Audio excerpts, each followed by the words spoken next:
Věděli jste, že jeden falešný telefonát způsobil smrt 3 nevinných žen? 3 roky britská policie honila špatného muže kvůli nahrávce s falešným přízvukem. Záhadný volající se představil jako Jack a tvrdil, že je Yorkshire Ripper. Měl ale Geordie přízvuk ze Sunderlandu. Policie mu uvěřila a poslala stovky detektivů hledat vraha na špatné místo.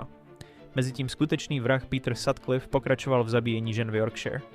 Nejhorší na tom bylo, že policie Sutcliffe 9krát vyslýchala, ale pokaždé ho pustila. Proč? Protože neměl Geordie přízvuk jako na té prokleté nahrávce. Zatímco experti na hlasy analyzovali falešnou nahrávku, Sutcliffe zabil další 3 ženy. Když ho konečně v roce 1981 chytili, ukázalo se, jak devastující ten podvod byl. Falešný volající John Hubble nebyl dopaden dalších 25 let. 1 lež, 3 mrtvé ženy a otázka, která vás bude pronásledovat. Kolik životů by zachránila pravda?